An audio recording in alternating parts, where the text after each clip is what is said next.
Hello, it's Dave at Patrolways, and today we've got the brand new ASG CZ 805 BREN. This is the A1 model. They do an A2 as well. The difference is the barrel. The A1 is this long, the A2 is about this long. Dead easy really there.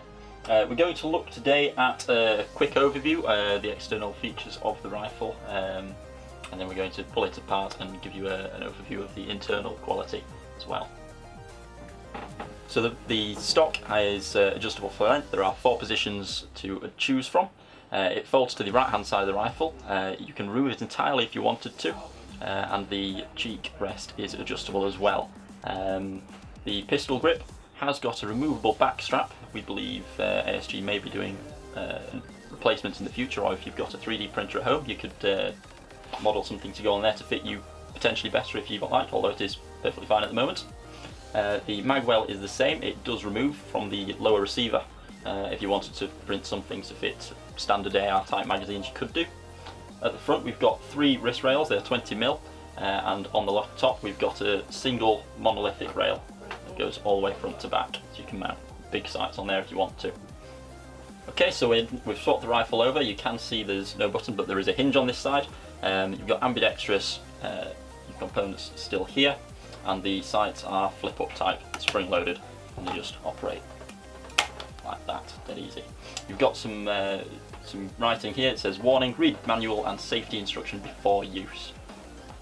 Next we're going to start pulling it apart. Alright, now we're on to the disassembly. So the first thing before I do anything, obviously take the magazine out and do that and put that to one side for now. So we'll start with the stock. That's what most people need to do first. There is a quick change spring in this. So we push the rear body pin out, like that, and just slide the stock down. Put that to one side. And there is a quick change spring in there. On to the next piece. So next is barrel removal. Again, there's another body pin we need to take out. Again, just push and pull it out. Put that to one side. And there's 3 Allen keys. These are 4mm. So just undo those.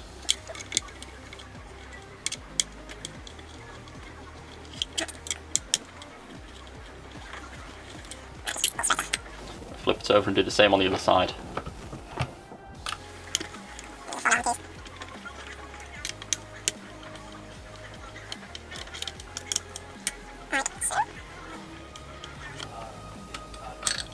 And next is just a 2.5mm Allen key on the front of the sling plate. And we just undo that, like that. Put that to one side as well.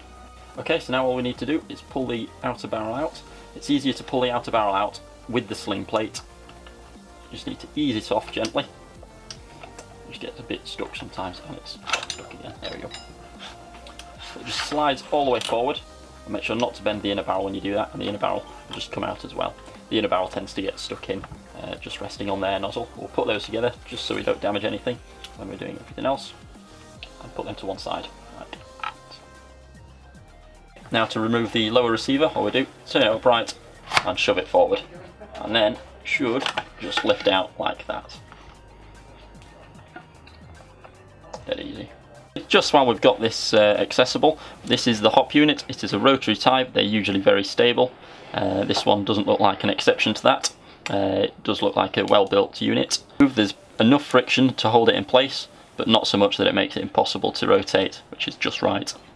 Okay, so we'll get the gearbox out of the lower receiver, and while we're here we can just very quickly tap these 2 pins out, like that, and like that, and pull those out from the other side. We'll be able to see the removal of the magwell and the pistol grip back strap. Here we go. They're in there very tight, so there's no need to worry about them falling out. So the back strap just rotates off from the top, and your magazine well just slides off the bottom, dead easy. And again, there's no wobble on those when they are fitted to the rifle. So we've just got one more screw on the bottom to get rid of. Just there.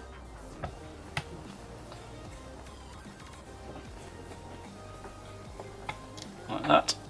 I'll put that to one side for now. So just while we're here, we'll just point out the quick change spring guide. We will take that out in a minute, but that can be accessed from the rear of the gun with the stock removed. So next up we just need to pop this selector plate lever off, and it is just a roll pin inside there you need to push out. Like that. Pop that to one side, don't lose it, it is a small piece, as is the detent and spring just there. So put them to one side for safekeeping. And now we just need to slide the gearbox up and out, and it can be quite fiddly.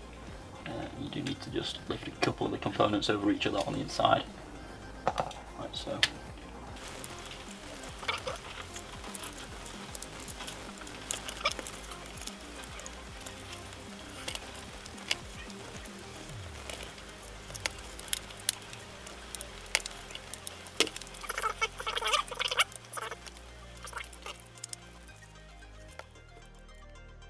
Okay, so the reason that was so tricky is this bar here. It lives just underneath the trigger and it joins the two sides of the selector together.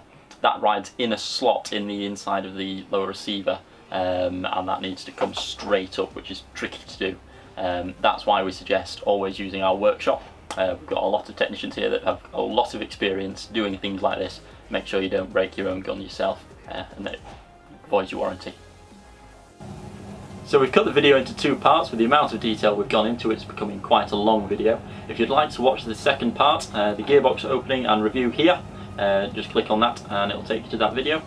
If you want to like and subscribe and leave a comment down below, that'd be fantastic.